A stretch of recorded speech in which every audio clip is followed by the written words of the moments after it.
તેજાભાઈની વાતમાં હકીકતમાં વજન છે અને દમ છે કે આપણે નારિયેલ જ્યારે વધેરતા હોય ને દાદાનું કે માતાજીનું કે જે પણ પૂરા દાદાનું કે કૃષ્ણ ભગવાનનું આપણે નારિયેલ ફોડીએ એટલે એકવાર પછાડીએ ને તો એ ન ફૂટે, તો આપણે બીજી વાર પછાડીએ તો એ ન ફૂટે, પછી ત્રીજી વાર પછાડીએ તો ફૂટું જાય, પછી એ નારિયેલ ફૂટ્યો ને એટલે સકન થવું ગયા બરાબર, દાદાને પ્રસાદી ચડું ગઈ. એટલે આ મિટિંગ આપણી પહેલો નારિયેલનો ઘા છે. કદાચ આજે ફરી નારિયેલ ન ફૂટે ને તો એ પહેલો ઘા ફેલ નથી ગયો. સમજા? નિશાન ચૂક માફ તેજાભાઈ, નિશાન ચૂક માફ, પણ નતાક નીચું નિશાન. સમજા? આપણું નિશાન હંમેશા નીચું નહીં હોય, આસમાન ઉપર હશે ને એને વિધિ નાખશું. સમજા? 4 ગજ 24 હાથ 8 અંગુલ પ્રમાણ, ઉપર બેઠો બાદશાહ તું મત ચૂક ચૌહાણ. એ કાંઈ નિશાન ચૂકવો નથી. અહીંયાથી આપણે જો ક્રાંતિ થઈ ચૂકી છે બરાબર છે. અને કોઈને આપણે દોષ કર્યા વગર બધા સમાજમાં જે પણ માણસો બેઠા છે ને પદ ઉપર, એ સમાજની ગરિમા સાથે કામ કરે છે. અહીંયા વડીલો બેઠા હોય, સામે કોઈ આપણે શ્રોતા બેઠા હોય, બધા આપણે બધા જવાબદાર વ્યક્તિ છીએ, એવું કોઈ નથી.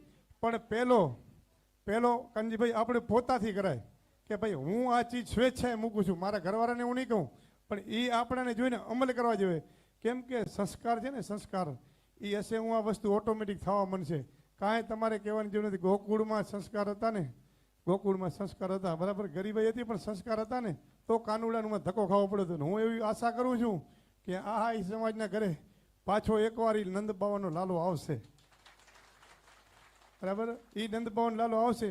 હવે તેજાભાઈ અહીંયા આપણે જેટલું આપણાથી આજે જે બોલાણું જે થયું બધાનું, જે આપણે કોઈનું વધારે બોલાઈ ગયું તો માફ કરજો. હવે બેનાને આપણે વિનંતી કરશું કે તમારાથી જેટલું એક્ટિવિટી થાય આપણા ગ્રુપમાં, આપણા સમાજમાં જે તમારાથી બનતું હોય એ તમે હંમેશા પ્રયત્નશીલ રહેજો. આ બાજુ અમે પ્રયત્નશીલ રહેશું. જે પણ તમારે ક્યારેક કામકાજ હશે મિટિંગનો આ તે, તો અમે લોકો તેજાભાઈ જેમ વાત કરી આપણા વડીલે, અમે બધાએ તમારી સાથે જ. તમે પોતે આવું બધું ચીજમાં પહેલ કરો. કેમ કે આ સમાજને આપણે એમ નથી કહેતું બધું બંધ કરી નાખો, બંધ કરી નાખો, બંધ કરી નાખો. કોઈ આપણું એવું આંદોલન નથી કે સમાજને આપણે હાવ સાઈડ કરી નાખીએ. સમાજમાં જે રૂડું લાગતું હોય ને, રૂડું એ કરો તેજાભાઈ બરાબર ને. સારું લાગતું હોય એ સમાજને જરૂરી છે ને, એ ઓટોમેટિક તમે ચાયણી મારતા જશો ને એટલે અમુક કાંકરા નીકળી જશે, કચરો નીકળી જશે, આપણે ઉપણી એટલે બધું ચોખ્ખો ધાન નીચે પડી જશે. આ બધી ખેડૂતના દીકરા આપણે બધી વાત જાણી છીએ. અહીંયાથી આપણે વાતને પૂરી કરી તેજાભાઈ, અસ્ત કરી. બોલો કૃષ્ણ કનૈયા લાલ કી.